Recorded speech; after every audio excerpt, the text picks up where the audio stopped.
So can men read? Because if you look at the mainstream media, the publishing industry, and a good chunk of the online book community, the answer changes depending on which day you ask.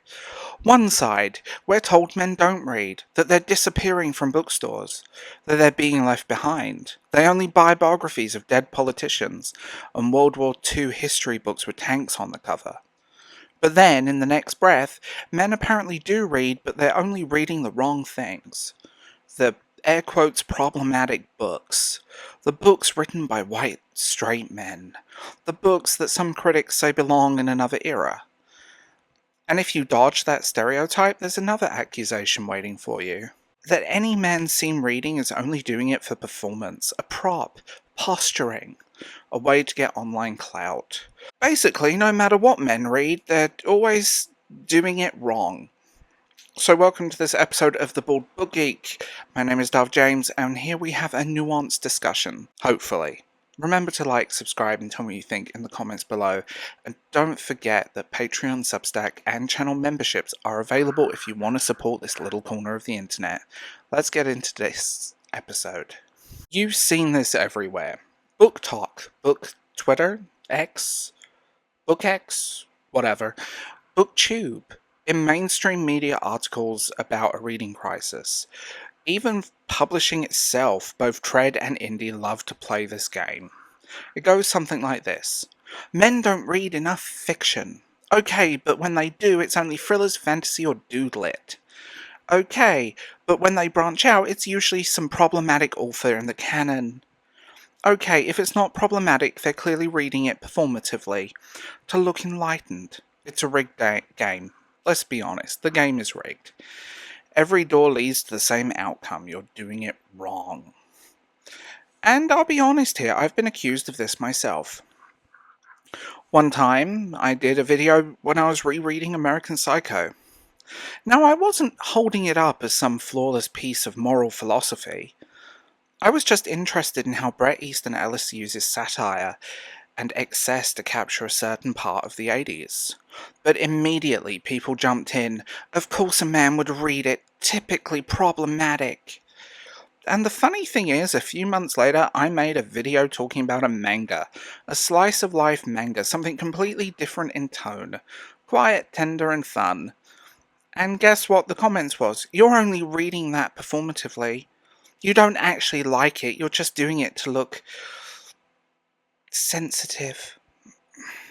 It's kind of surreal because the reality is I like both books, for different reasons, obviously. But I wasn't lying, I wasn't posturing, I wasn't trying to make a statement, I was just reading, enjoying a story, and somehow both choices were still wrong in someone's eyes. And that's what hit me. For guys, reading isn't just reading online, it's treated as a suspicious activity. Like, there's always has to be a hidden agenda behind it. Seriously. It's like me and my space lasers. You should see the comments. And this isn't just me. Social media makes it worse for everyone. If you're a guy on BookTok holding up a copy of Dostoevsky or Ellis, congratulations, you've been put on trial by the court of public opinion. Too problematic, too male gaze, too edgy. Okay, fine. So what if you do pick up, I don't know, random romance novel off the top of my head? Do you get credit for reading outside your lane? No, instead, it's, oh, you're just doing that to score points. Performative.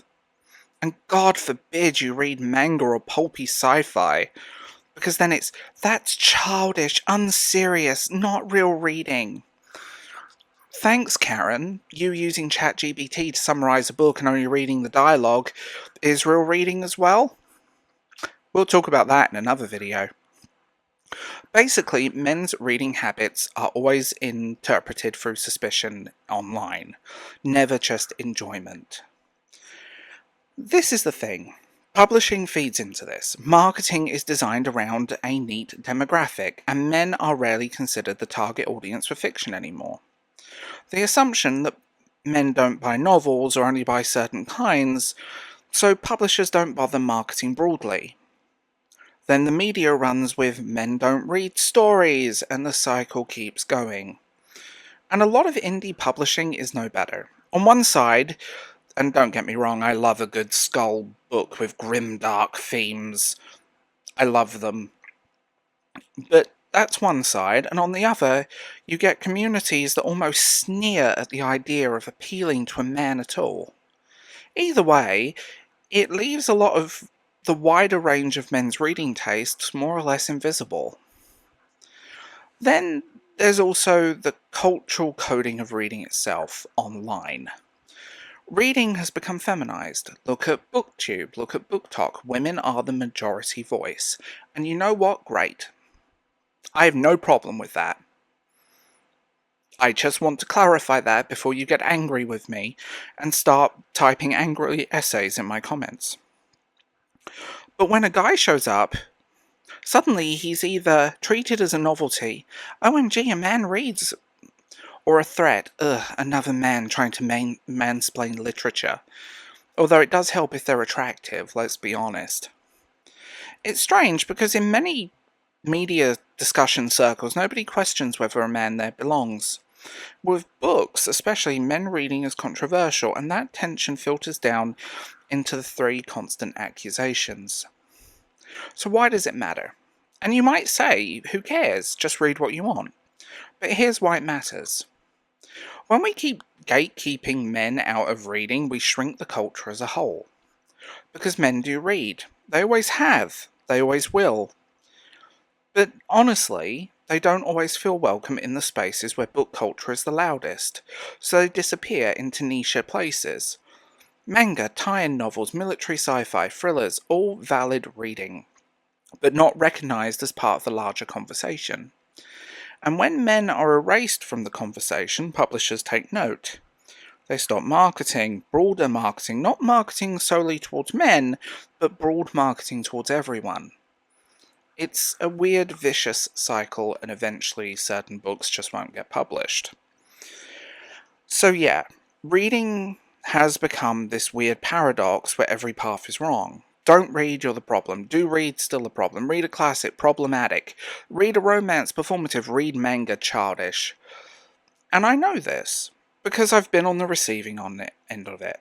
I've had people tell me my reading doesn't count, that my opinion doesn't matter, that I'm only doing it for clout.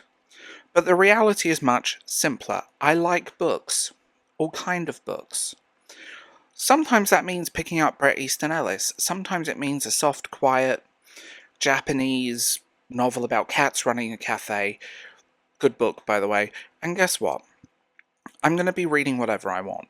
Not to perform, not to provoke, just because that's what makes me happy. And that should be the center goal of everyone. Read what makes you happy.